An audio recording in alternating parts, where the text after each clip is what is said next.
বাংলাদেশে প্রতিদিন ঘটে যাওয়া গুরুত্বপূর্ণ ঘটনা ও সাম্প্রতিক নানা তথ্য নিয়ে আলোচনা ও বিশ্লেষণে TVN24 নিউজ নেটওয়ার্কের নিয়মিত আয়োজন আলোচনায় বাংলাদেশ অনুষ্ঠানে দর্শক আপনাদের স্বাগত জানাচ্ছি। আমি আশফাক আহমেদ।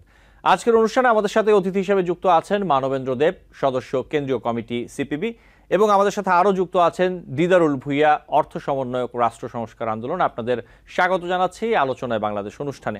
আলোচনা শুরু করার আগে বাংলাদেশের আজকের দিনের সবচেয়ে উল্লেখযোগ্য দুটি ঘটনা আমি একটু তুলে ধরি সংক্ষেপে, এবং এই সংশ্লিষ্ট বিষয় নিয়ে আলোচনা করব আপনাদের সাথে।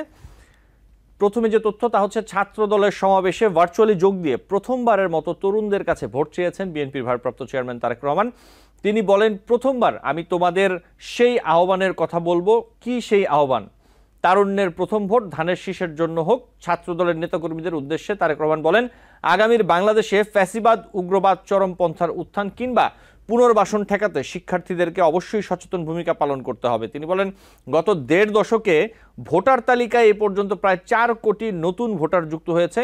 আসন্ন জাতীয় নির্বাচনে হারানো ভোটের অধিকার পুনঃপ্রতিষ্ঠার বিরাট সুযোগ তৈরি হয়েছে। এই সুযোগকে কাজে লাগিয়ে স্বাবলম্বী বাংলাদেশ গড়ার লক্ষ্যে বিএনপির গৃহীত পরিকল্পনা বাস্তবায়ন করতে হবে। বিএনপির মহাসচিব মির্জা ফখরুল ইসলাম আলমগীর বলেন, ফেব্রুয়ারিতে নির্বাচন হবে, সারা দেশের মানুষ সে অপেক্ষায় আছেন। তার আগে বাংলাদেশের মানুষ অপেক্ষা করে আছেন তাদের নেতা তারেক রহমান দেশে ফিরে আসবেন। এরপর যে তথ্য তা হচ্ছে জাতীয় নাগরিক পার্টির আহ্বায়ক নাহিদ ইসলাম বলেছেন, জুলাই অভ্যুত্থানের পর 1 বছরে বাংলাদেশ যে পথে যাওয়ার কথা সেদিকে যায়নি। তিনি দায় ও ব্যর্থতা মেনে নতুন বাংলাদেশ গড়তে সবার সহযোগিতা চেয়েছেন। রবিবার কেন্দ্রীয় শহীদ মিনারে আয়োজিত সমাবেশ থেকে দলীয় ইশতেহার ঘোষণার সময় নাহিদ সবার সহযোগিতা চান, এবং এরপর তিনি নতুন বাংলাদেশ বিনির্মাণে 24 দফা ইশতেহার ঘোষণা করেন। এর মধ্যে কয়েকটি আমি একটু তুলে ধরছি। 1 নাম্বার হচ্ছে নতুন সংবিধান ও সেকেন্ড রিপাবলিক। এরপর আছে জুলাই অভ্যুত্থানের স্বীকৃতি ও বিচার, গণতন্ত্র, রাষ্ট্রীয় প্রতিষ্ঠানের সংস্কার, ন্যায়ভিত্তিক বিচার ব্যবস্থা ও আইন সংস্কার, সেবামুখী প্রশাসন ও দুর্নীতি দমন, জনবান্ধব আইন শৃঙ্খলা রক্ষাকারী বাহিনী, গ্রাম পার্লামেন্ট ও স্থানীয় সরকার, স্বাধীন গণমাধ্যম ও শক্তিশালী নাগরিক সমাজ, সার্বজনীন স্বাস্থ্য, জাতীয় গঠনের শিক্ষানীতি, এবং আরও বেশ অনেকগুলো রয়েছে, 14টি রয়েছে। সবগুলো তুলে ধরলাম না সময়ের জন্য। মানবেন্দ্র দেব, আমি একটু আপনার কাছে আসি। আজকে দুটি বড় সমাবেশ ছিল, একটি ছাত্রদলের আর একটি এনসিপির। যদি শুরুতে ছাত্রদলের সমাবেশটাকে দেখি আমরা, ছাত্রদলের সমাবেশ থেকে বিএনপি আসলে কি বার্তা দিল, কি রাজনৈতিক বার্তা দিল, আপনি একজন রাজনীতিক হিসেবে কিভাবে দেখেন অথবা কি মনে করেন? ধন্যবাদ আপনাকে। আর আসলে একটা রাজনৈতিক দল তো তার সভা সমাবেশ করবে, এবং তার ছাত্রদল তার অঙ্গ সংগঠন হিসেবে, ছাত্র সংগঠন হিসেবে সেই জায়গায় তার বেসিক্যালি ছাত্রদের যে দাবি দেওয়া, আসলে ছাত্র সংগঠনের বেলায় উঠে আসার কথা উচিত, বা একটা সুস্থ ধারার ছাত্র আন্দোলনের ক্ষেত্রে সেই জায়গায় তো আসলে আমাদের দেশের ছাত্র আন্দোলন বহু বছর ধরে নাই। যদিও ধরেন যে 90-এর গণঅভ্যুত্থান বা 2007 বা 13 অথবা এই 24-এর গণঅভ্যুত্থানে, ছাত্র গণঅভ্যুত্থানে ছাত্রদের একটা মানে ট্রিমেন্ডাস রোল, অসাধারণ ভূমিকা, অনন্য ভূমিকা। কিন্তু তার বাইরে তার যে অ্যাক্টিভিজমের মধ্যে যে ছাত্রদের যে দাবি দেওয়া, সেই জায়গাটা বেশিরভাগ সময় গৌণ থাকে। আজকের সমাবেশেও তাই। তবে সেটা হচ্ছে কি, এটা আসলে তরুণদেরকে আকৃষ্ট করার জন্য তরুণদের কাছে বিএনপির মেসেজ, এটা হচ্ছে ছাত্র দলের সমাবেশ, এইটা আসলে মানে মূলত। এবং সেই জায়গায় সে বিএনপি তার যে রাজনৈতিক অবস্থান বা বক্তব্য, সেই জায়গা থেকে সে তরুণদের ভোটের যে আহ্বান সেটি করেছেন। এবং সেই জায়গা দিয়ে যে আর বিএনপি সহ রাজনৈতিক দলগুলোর যে দাবি, যে জন আকাঙ্ক্ষাটা তারা উপস্থাপন করে, যে দ্রুততম সময়ের মধ্যে নির্বাচন, বা তারা এক ধরনের আন্ডারস্ট্যান্ডিং এ গেছে যে ফেব্রুয়ারির মধ্যে নির্বাচন হলেও বেসিক্যালি একটা জায়গায় দাঁড়ায়। তো সুতরাং সে ওই ফেব্রুয়ারির নির্বাচনটাকে নিশ্চিত করে একটা রাজনৈতিক ভাবে বা তারুণ্যের জায়গা থেকে ওই প্রেশারটা দেওয়ার সেটা করেছে। এবং দীর্ঘ সময় আসলে বিগত 3টি নির্বাচনে মানুষ ভোট দিতে পারেনি, মানুষের ভোটের অধিকার ছিল না। সুতরাং সেই জায়গাটাকে তারা অ্যাড্রেস করেছে। মূলত আসলে এটা আসলে তার তরুণদের মধ্যে তার নির্বাচনী প্রচার একটা বিষয়, ভোট চাওয়া আরেকটি বিষয় হচ্ছে গিয়ে ফেব্রুয়ারি তাদের সাথে যে প্রধান উপদেষ্টার যে বৈঠক এবং সেখানে যে একটা আলোচনা বা আন্ডারস্ট্যান্ডিং হয়েছে আহ, ফেব্রুয়ারির মধ্যে নির্বাচন, এবং সেই জায়গায় প্রেশারটা নিশ্চিত করা, যে সরকারকে প্রেশারটা দেওয়া যে এই এই জমাবে এই জনসমাবেশ বা ছাত্র সমাবেশের মধ্য দিয়ে একটা প্রেশার তৈরি করা, সেটাও একটা লক্ষ্য। জি, আমি একটু আপনার কাছে আরেকটা বিষয় নিয়ে আসি। এই যে নতুন বাংলাদেশ বিনির্মাণে এনসিপির 24 দফা ইশতেহার যেটি ঘোষণা করা হলো, এই ইশতেহারগুলো আপনি হয়তোবা দেখেছেন, কয়েকটি পয়েন্ট আমি তুলে ধরেছিলাম। এই ব্যাপারে আপনি কি বলবেন? ইশতেহারগুলো আপনার কাছে কেমন লেগেছে? তারা অন্য রাজনৈতিক দল তারা তাদের মতো দিয়েছে, কিন্তু আপনার কাছে রাজনীতিক হিসেবে এই ব্যাপারে আপনার মতামত কি? আহ, সেটা হচ্ছে যে একটা তারা একটা নতুন রাজনৈতিক দল সংগঠন, সুতরাং তাদের তো পলিটিক্যাল যে এজেন্ডা, কর্মসূচি, রাজনৈতিক কর্মসূচি, তো সেটা সে জনগণের কাছে হাজির করতে খুব স্বাভাবিক বিষয়, এবং হাজির করেছে। মানে অন্যান্য জায়গাগুলো মানে খুবই একটা ওপেন রাজনৈতিক সংগঠনের যেরকম পাবলিকের ভোট বা সমর্থন আদায়ের জন্য যা হয় তাই। আহ, কিন্তু প্রথম যে তাদের দফাটা, জি, 1 নম্বর দফা, নতুন সংবিধান ও সেকেন্ড রিপাবলিক। জি, নতুন সংবিধান ও সেকেন্ড রিপাবলিক, এখন হচ্ছে গিয়ে আহ, এইটাই আসলে তার বাকি যে আহ, দফাগুলো বা কর্মসূচিগুলো, সেইটার আসলে আহ, যে রাজনৈতিক লক্ষ্য বা তার যে ইডিওলজিক্যাল স্ট্যান্ড পয়েন্ট, সেটাতে আসলে ডিরেক্ট করে। এবং সেই জায়গায় হচ্ছে গিয়ে আপনার এই টিভিএনএ ডক্টর সাব্বির আহমেদ সহ আলোচনা হয়েছিল যে আসলে সেকেন্ড রিপাবলিক আসলে কখন হয়, মানে সেই বাস্তবতাটা আছে কিনা, বা সংবিধান আহ ছুড়ে ফেলা বা নতুন সংবিধানের যে ডাক।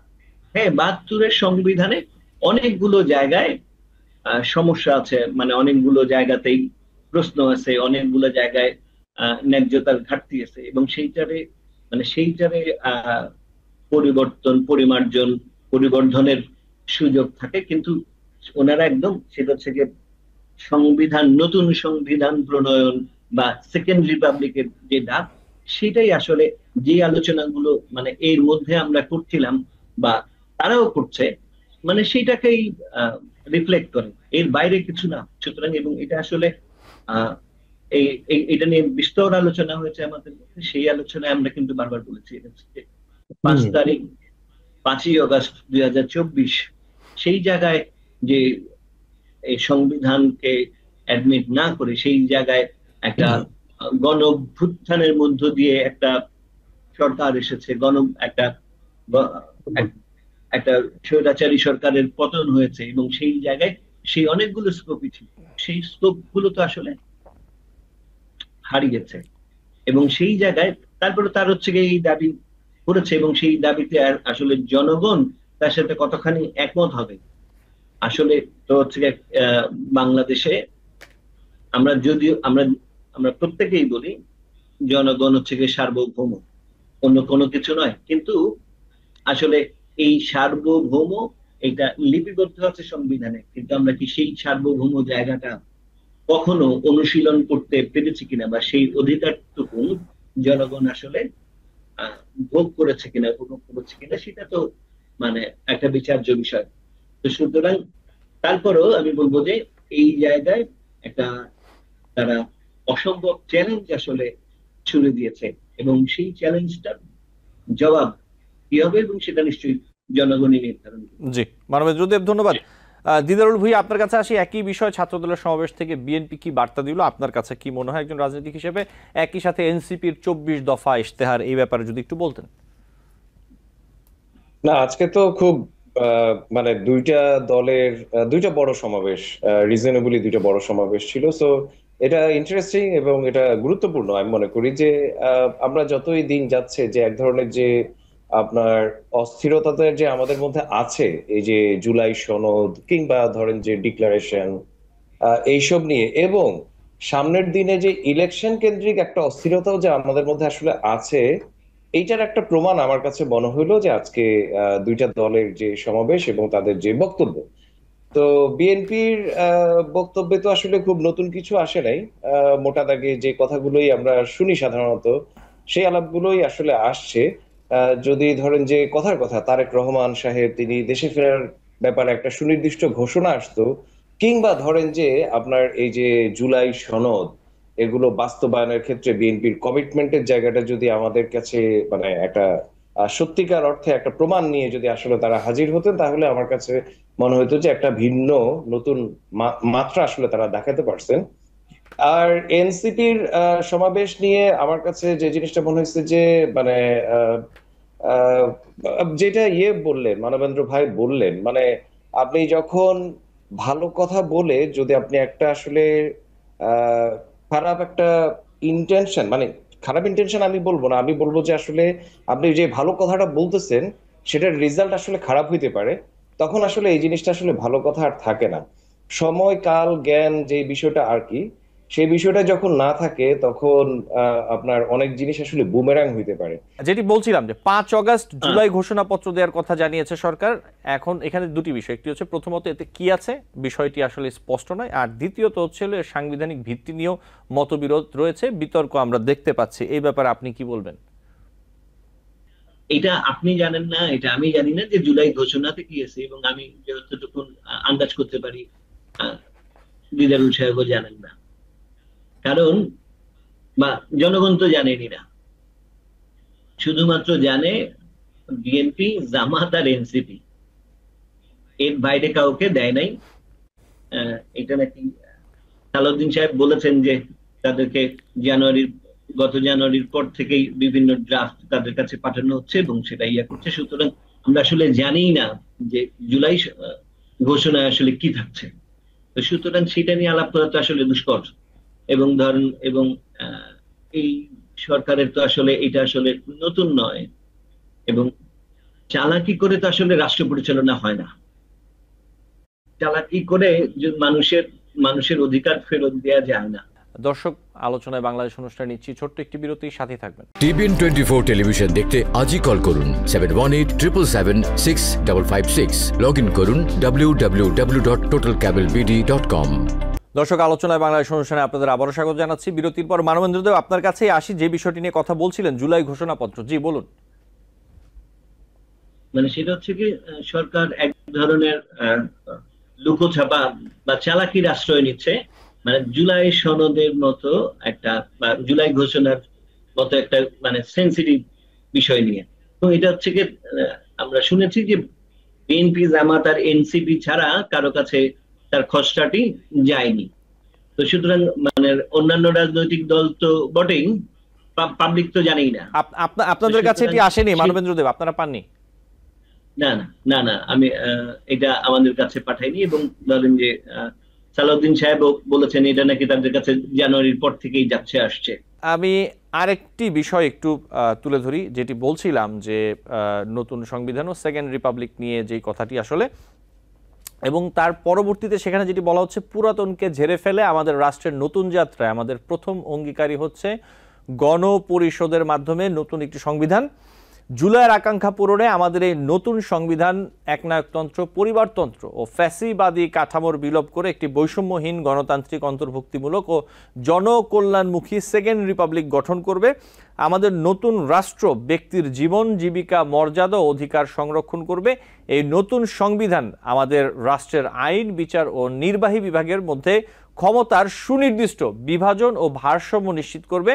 আমরা জুলাই ঘোষণাপত্র ও জুলাই সনদের সাংবিধানিক স্বীকৃতি নিশ্চিত করব। এবং এরপর যে দ্বিতীয় পয়েন্টটি এনসিপি যে 24 দফা ইশতেহার ঘোষণা করেছে, তার মধ্যে দ্বিতীয় পয়েন্টটি হচ্ছে জুলাই অভ্যুত্থানের স্বীকৃতি ও বিচার।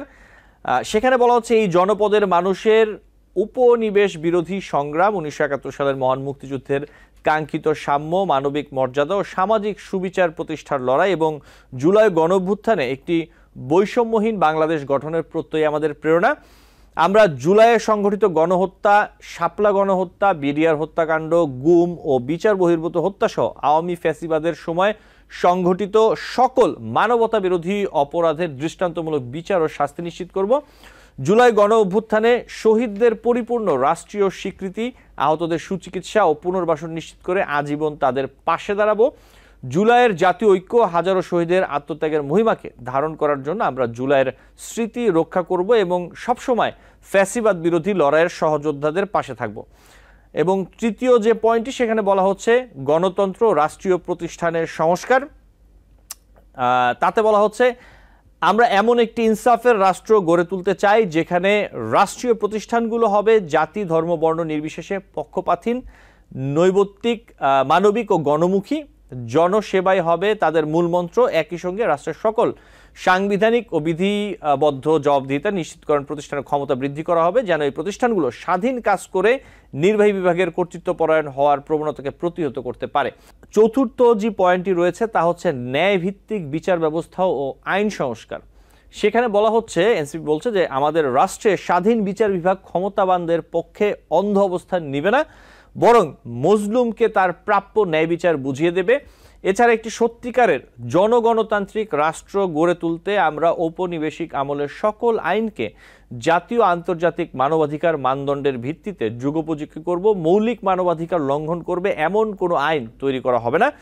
আমরা বিচার বিভাগের আলাদা সচিবালয়কে পরিপূর্ণ আর্থিক স্বাধীনতা প্রদান সহ সম্পূর্ণভাবে ক্রিয়াশীল করব। মামলার জট ও দীর্ঘসূত্রিতা কমাতে আমরা বিচারক এবং আদালতের সংখ্যা বাড়াবো। আমরা মামলার নথিপত্রগুলোকে ডিজিটাল করা এবং মামলার অগ্রগতি অনলাইনে ট্র্যাকিং এর ব্যবস্থা করব। আমরা দেওয়ানি দায়ের ক্ষেত্রে আর্থিক ক্ষতিপূরণ প্রাপ্তি বিষয়ে একটি আইনগত কাঠামো প্রণয়ন করে একটি তথ্য আপনাদের সামনে তুলে ধরতে চাই। এনসিপির যে 24 দফা ইশতেহার, তার আরেকটি আমি একটু তুলে ধরি। 5 নম্বর যে পয়েন্টটি, আমি এর আগে পয়েন্টগুলো বলছিলাম, সেবামুখী প্রশাসন ও দুর্নীতি দমন। এই ব্যাপারে বলা হচ্ছে যে বাংলাদেশে আমলাতন্ত্রকে দলীয়করণের মাধ্যমে শোষণের হাতিয়ার হিসেবে ব্যবহার করা হয়েছে। আমরা প্রশাসনে সকল প্রকার রাজনৈতিক হস্তক্ষেপ বন্ধ করব। আমলাতন্ত্রকে সুদক্ষ ও সেবামূলক প্রতিষ্ঠান হিসেবে গড়ে তুলতে আমরা উন্নত প্রশিক্ষণ এবং বিভিন্ন খাতের যোগ্য বিশেষজ্ঞদের সরকারের অধিকতর অংশগ্রহণ নিশ্চিত করব। নিয়োগ, বদলি, পদায়ন ও প্রমোশনের ক্ষেত্রে মেধা ও যোগ্যতাই হবে একমাত্র মানদণ্ড। সরকারি কর্ম কমিশনের সকল প্রশাসনিক নিয়োগের ক্ষেত্রে মেধা ও যোগ্যতাই হবে একমাত্র মানদণ্ড এবং এই ক্ষেত্রে নিরপেক্ষতা বজায় রাখতে যথাযথ নিয়োগ কাঠামো তৈরি করব। সরকারি সেবায় কাগজ, সময় এবং সশরীরে উপস্থিতির প্রয়োজন কমিয়ে ডিজিটাল গভর্নেন্স চালুর প্রতি আমরা বিশেষ গুরুত্ব দিব। রাষ্ট্রীয় সম্পদ চুরি, দুর্নীতি, স্বজনপ্রীতি ও দলীয়করণের মৎসব, বিচারহীনতা ও বিচারের দীর্ঘসূত্রিতা পরিহার করে আমরা যে কোনো দুর্নীতির দ্রুত বিচার ও সর্বোচ্চ শাস্তির বিধান করব।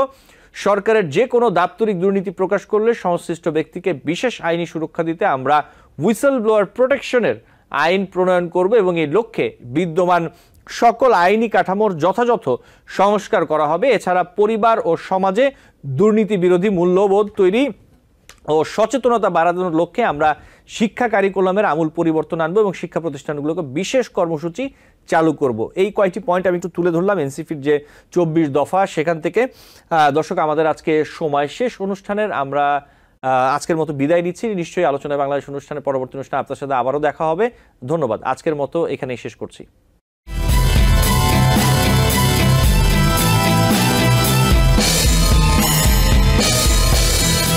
TBN 24 টেলিভিশন দেখতে আজই কল করুন 7187776556। লগ ইন করুন www.totalcablebd.com। নিউ ইয়র্ক থেকে সম্প্রচারিত TBN 24 টেলিভিশন বিশ্বজুড়ে বাঙালির কণ্ঠস্বর।